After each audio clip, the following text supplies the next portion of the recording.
నిద్రలేచాక common చేసే పనేంటండి? Tea తాగడం. నాకు రోజు బ్లాక్ టీ తాగే అలవాటు. చూడండి ఇదైతే బ్లాక్ టీ. తెల్లారితే ఖచ్చితంగా పొద్దున్న నాకు బ్లాక్ టీ అయితే కావాలండి. నేనైతే పొద్దున్న వంటగదికి అయితే ఎళ్ళేసాను. ఎళ్తాక నానమ్మ అయితే నా కోసము బ్లాక్ టీ అయితే చేసే ఉంది. చూసారు కదా! ఇదే మా వంటగది. మేమైతే ఇలాగే కర్రలతోనైతే వంట అయితే చేస్తాము.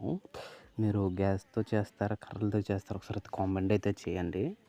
మా ఊరు చాలా చిన్నదండి. చాలామంది వరకు ఎక్కువగా బ్లాక్ టీనే ఎక్కువగా యూజ్ చేస్తారు. అంతగా కాఫీ అంటే పాలని ఎక్కువగా యూజ్ చేయరు. చాలా తక్కువ మందే యూజ్ చేస్తారు. అంటే పెట్టుకుంటారు.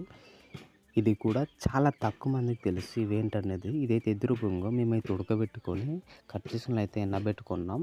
ఈ కూరైతే చాలా బావుంటుంది. ఇది ఎన్ని రోజులైనా నిల్వ ఉంచుకోవచ్చు ఎండేసిన తర్వాత. ఎప్పుడే కావాలంటే అప్పుడు మనం మామూలుగా ఉడకేసుకొని మళ్ళీ వండుకోవచ్చు. ఇలాంటి వీడియోస్ కోసం ఇప్పుడు నా ఛానల్ మళ్ళా సబ్స్క్రైబ్ చేసుకోండి.